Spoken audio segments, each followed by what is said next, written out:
এর কোনো বাজারে দাম আছে গো? দাম নেই। কিন্তু আপনি একটা কিডনি বিক্রি করতে দেন, দাম আছে।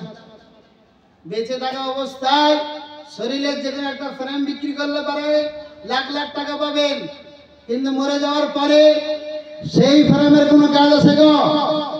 সেই ফ্রেমকে নিয়ে আজকে কবরে বল, লাঠিতে বল, পাটিতে বল দেখিয়ে অসহায় মানুষের উপরে অত্যাচার করে এই জমিনের উপরে চলে, আঁকড়ে আঁকড়ে চলে। তার চলনের দেখে মানুষ ভয় থরথর করে কাঁপে। কাঁপে কি কাঁপে না? ভালো মানুষ টিকতে পারে না তাদের বাসায়। আগে বাস পচার আগে তার লাশ পচে শেষ হয়ে যায়, আর তার বেঁচে থাকার অবস্থায় মানুষ তার অত্যাচারে বসবাস করতে পারে না। ও গোঘাটার বাসিন্দারা ভাই, দুনিয়া থেকে সবাইকে যেতে হবে। তো কি বলছিলাম আমি? কবরস্থানে এবার আপনার খাটি। এত বাপের কাঁধে সন্তানের খাটি, অথবা সন্তানের কাঁধে বাপের খাটি।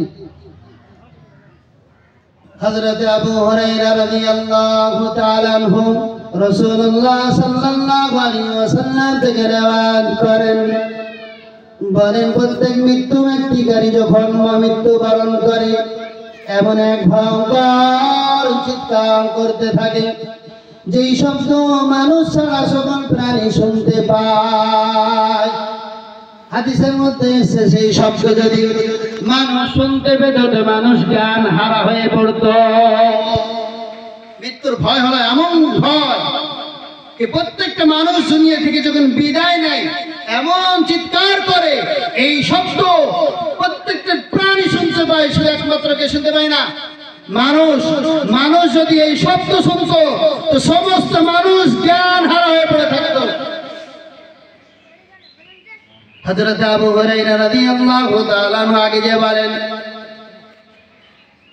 বাহকরা যখন মৃত্যুকারীকে যখন কবরের দিকে রওনা হয়, কবরের দিকে যখন পানাহ দেয়, কবরের দিকে যখন নিয়ে যায়, তখন সে যদি নেককার বান্দা হয় তো বলতে থাকে, ও বাহক ভাইরা, আমাকে নিয়ে যাচ্ছ, আরো দ্রুত গতিতে তাড়াতাড়ি নিয়ে যাও, কারণ আমার সম্মুখে আমি যা দেখছি তোমরা যদি দেখতে তাহলে আমাকে আরো দ্রুত গতিতে নিয়ে যেতে।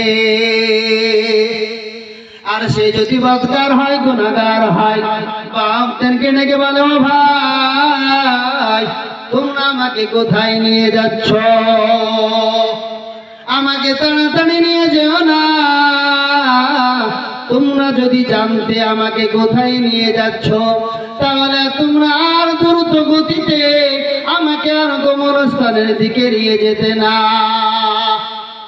তাকে যখন কবরস্থানের কাছে নিয়ে যাওয়া হয়, নিয়ে যাওয়ার পরে যখন তাকে দাফন করে দেওয়া হয়, দাফন করার পর যখন দুইটি ফেরেশতা তার কবরের কাছে এসে হাজির হয়, হাজির হওয়ার পরে মাথার দিকে ঢুকতে চায়, মাথার দিকে নামাজ এসে বলে, না না, আমার দিক দিয়ে ঢোকা যাবে না, কারণ সে কবরের ভাই অনেক রাত ধরে রাত কাটিয়ে নামাজের মধ্যে রাত কাটিয়েছে, আমার মাথার দিক দিয়ে আমি ঢুকতে দেব না।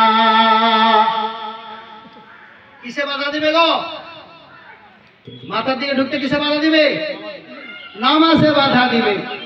আল্লাহ রাব্বুল আলামিন বলেন, ইন্নানি আনাল্লাহু লা ইলাহা ইল্লা আনা ফা'বুদুনি ওয়া আকিমিস সালাতা লিযিকরি।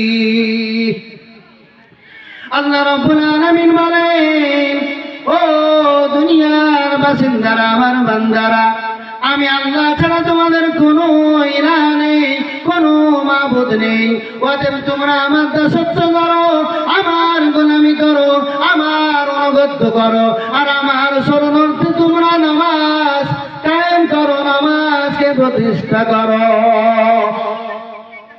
আজ আমার দেশের মুসলমান ভাইরা সেই নামাজ ছেড়ে দিয়ে বসে রয়েছে। মুসলমানদের জীবনে সর্বোত্তম ইবাদত হলো নামাজ। আপনি বাসে যান আর ট্রেনে যান, গাড়িতে যান আর বাজারে যান, দেখবেন নামাজের সময় হইলে কয়জন নামাজ আদায় করে।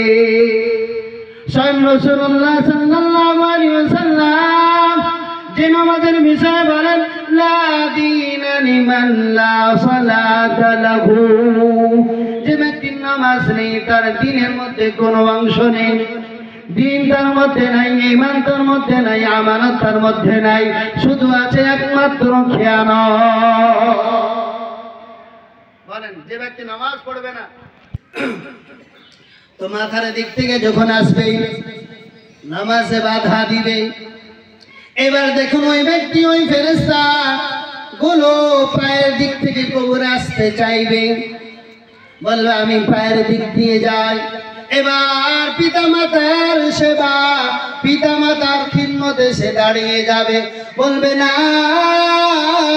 আমি তোমাকে পায়ের দিক দিয়ে যেতে দেব না, কারণ এই কবরের ভাই সে সারা জীবন তার মায়ের খিদমত করেছে।